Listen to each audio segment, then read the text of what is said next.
Assalamualaikum dan selamat sejahtera kepada semua pelajar.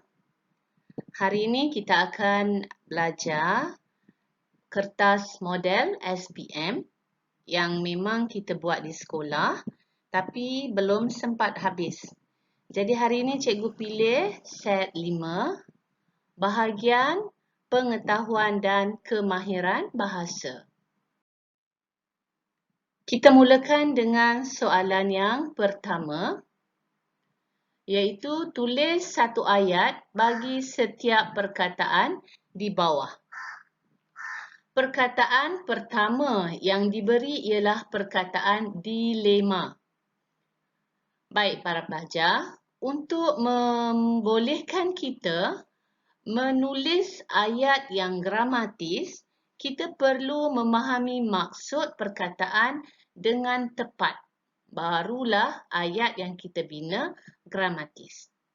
Jadi, maksud perkataan dilema ialah keadaan yang menyebabkan kesukaran untuk membuat keputusan antara dua pilihan. Kita lihat bagaimana contoh ayat yang diberi.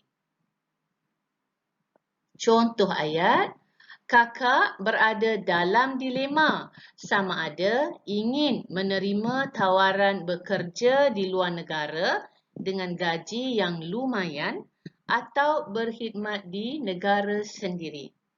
Ingat ya, dalam ayat yang kita bina perlu ada perkataan yang seterusnya. Kita lihat pula soalan yang kedua ataupun perkataan yang kedua, iaitu dilema. Jadi, bila kita lihat yang pertama tadi dilema, yang ini dilema, soalan ini bermaksud soalan yang mana perkataan hampir sama bunyi tetapi berlainan maksud. Kita lihat maksud dilema ialah nama sejenis pokok renek yang berbuah. Delima juga merupakan satu perumpamaan bagi bibir yang menawan. Dan delima juga merupakan sejenis batu permata. Sekarang kita lihat pula contoh ayat yang diberi. Contoh ayat, ayah membeli beberapa biji buah delima yang menjadi kegemaran adik di pasar pagi. Seterusnya, soalan ayat ataupun perkataan yang ketiga ialah bendang. Bendang dikenali juga sebagai tanah sawah atau sawah padi. Contoh ayat, pesawah itu sedang menuai padi yang menguning di bendang dengan bantuan anak-anaknya. Seterusnya, kita lihat pula perkataan yang keempat, iaitu gendang. Gendang ialah sejenis alat muzik yang diperbuat daripada kayu bulat panjang yang berongga di bahagian tengah dan direntang dengan kulit binatang seperti kulit lembu atau kulit kerbau. Kita lihat pula contoh ayatnya. Ahli pancaragam itu sedang membuat persembahan paluan gendang di depan tetamu kehormat. Seterusnya ialah perkataan yang kelima, iaitu syarat. Syarat bermaksud muatan yang penuh atau terlalu banyak. Syarat juga boleh kita rujuk kepada perempuan yang hamil atau mengandung yang dah cukup bulan ya. Jadi kita lihat contoh ayat. Wanita yang syarat mengandung itu kepenatan selepas mendaki anak tangga ke tingkat 3. Seterusnya, perkataan yang terakhir ialah surat. Surat bermaksud sehelai kertas yang bertulis atau bercetak dengan sesuatu maklumat atau pemberitahuan. Contoh ayat, ayah sangat gembira apabila menerima sepucuk surat daripada kakak yang berada jauh di Sumatera. Baiklah pelajar, kita telah pun habis pada soalan yang pertama iaitu bina ayat. Sekarang kita bergerak ke bahagian B iaitu menukarkan ayat aktif kepada ayat pasif. Dalam soalan ini ada dalam bahagian ini ada 3 soalan. Kita mulakan dengan soalan yang pertama. Soalan yang pertama berbunyi, atlet Malaysia mempamerkan aksi yang membanggakan apabila berjaya mengutip 17 pingat emas dalam kejohanan sukan itu. Ini ayat aktif. Kemudian setelah dipasifkan, ayat ini berbunyi, aksi yang membanggakan dipamerkan oleh atlet Malaysia apabila berjaya mengutip 17 pingat emas dalam kejohanan sukan itu. Kita lihat pula soalan yang kedua. Soalan yang kedua berbunyi, kita tidak dapat menafikan hakikat bahawa cuaca memainkan peranan penting dalam hidup. Setelah dipasifkan, ayat ini berbunyi, hakikat bahawa cuaca memainkan peranan penting dalam hidup tidak dapat kita nafikan. Seterusnya, soalan yang ketiga. Berbunyi, pihak berkuasa hendaklah menjalankan kempen keselamatan di jalan raya untuk memastikan jumlah kemalangan berkurangan. Ini ayat aktif. Setelah kita pasifkan, ayat ini akan berbunyi, kempen keselamatan di jalan raya hendaklah dijalankan oleh pihak berkuasa untuk memastikan jumlah kemalangan berkurangan. Seterusnya kita akan pergi pula ke bahagian C. Bahagian C iaitu mencari kesalahan ejaan dan imbuhan. Di sini kita perlu mencari 3 kesalahan ejaan dan 3 kesalahan imbuhan. Mari kita lihat soalan. Dalam usaha hendak melahirkan atlet setaraf dunia serta generasi yang berdaya saing, Kementerian Pendidikan Malaysia mewajibkan setiap murid sekolah menyertai satu bidang sukan sebagai landasan untuk menyungkil bakat sukan pada peringkat akar umbi yang berlaku secara kolektif, bersepadu dan konsisten. Soalan ini diberi dalam bentuk petikan. Dalam satu petikan ini terdapat 3 kesalahan ejaan dan 3 kesalahan imbuhan. Cikgu yakin kamu dah pun nampak kesalahan-kesalahan tersebut. Sekarang kita akan lihat terlebih dahulu 3 kesalahan ejaan. Kesalahan yang pertama, atlet. A-T-L-I-T, salah, ejaan yang betul ialah A-T-L-E-T. Kesalahan yang kedua, generasi, salah eja. Ejaan yang betul ialah G-E-N-E-R-A-S-I.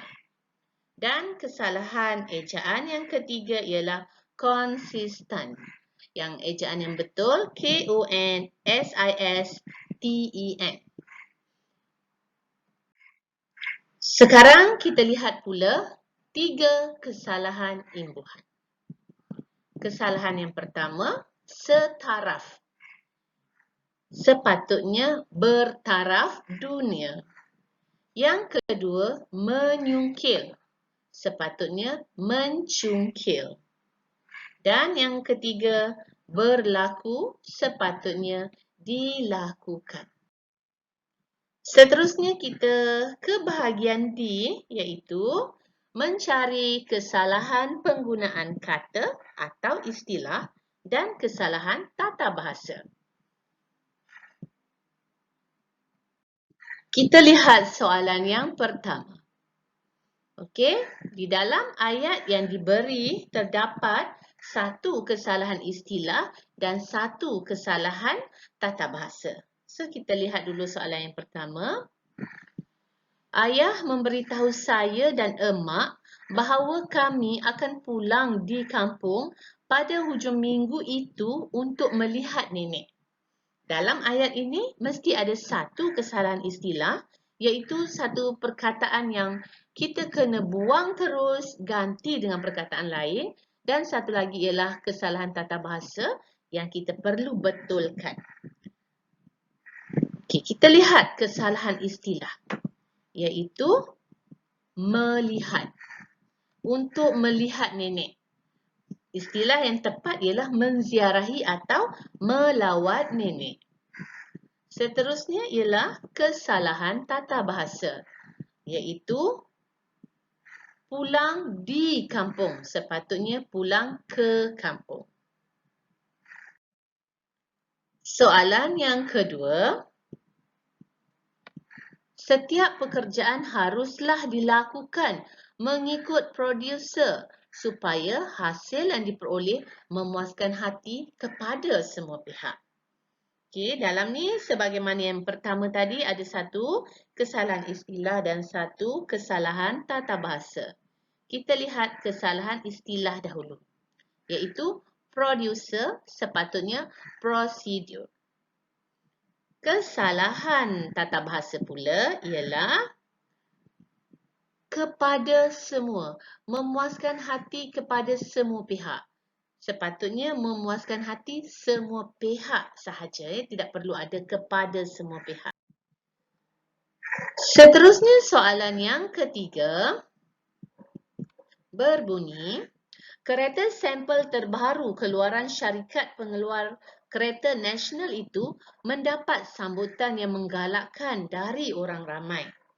Kita lihat kesalahan istilah terlebih dahulu, iaitu sampel, kereta sampel. Sepatutnya kereta model terbaru, bukannya kereta sampel terbaru.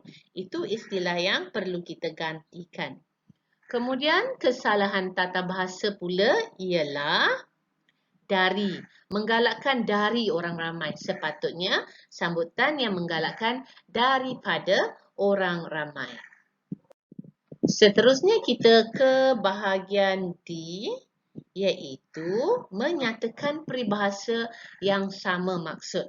Soalan peribahasa ni ada pelbagai. Jadi untuk model kali ini, dia meminta kita menyatakan peribahasa yang sama maksud.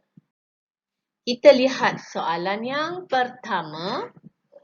Soalan yang pertama berbunyi, menepuk air di dulang terpercik ke muka sendiri. Apa agaknya maksud peribahasa ni? Maksudnya ialah mendedahkan keburukan ahli keluarga akan mengaibkan diri sendiri. Okay, salah eja, mengaibkan tu salah ejaan. Mendedahkan keburukan ahli keluarga akan mengaibkan diri sendiri. Itu maksud bagi peribahasa menepuk air di dulang terpercik ke muka sendiri. Jadi apa kehendak soalan ialah kita perlu mencari peribahasa yang sama maksud. Cuba kita lihat apakah peribahasa yang sama maksud. Okey, ada peribahasa yang sama maksud ialah membuka pekung di dada atau meludah ke langit jatuh ke muka sendiri. Seterusnya kita lihat pula soalan yang kedua. Apakah peribahasa yang diberi? Air dicincang takkan putus. Sebagaimana cikgu beritahu tadi, kita perlu faham maksud peribahasa, baru kita boleh cari peribahasa yang sama maksud. Jadi, maksud bagi air dicincang takkan putus ialah hubungan antara adik-beradik tidak akan terputus walau apapun puncanya. Apakah peribahasa lain yang sama maksud? Carik-carik bulu ayam, akhirnya bercantum juga. Kemudian, soalan yang ketiga iaitu bagaimana acuan, begitulah kuihnya. Okey, apa maksudnya bagaimana acuan, begitulah kuihnya? Maksudnya ialah seseorang anak itu akan mengikut perangai ibu atau ayahnya. Jadi sekarang kita lihat pula peribahasa yang sama maksud dengan bagaimana acuan begitulah kuihnya. Peribahasa yang sama maksud ialah ke mana tumpahnya kuah, kalau tidak ke nasi. Baiklah murid-murid, kita telah pun habis mengkaji bahagian 3 soalan pengetahuan dan kemahiran tata bahasa. Jadi cikgu ucapkan terima kasih dan doa saya semoga semua pelajar cemerlang dalam SPM. Dan assalamualaikum.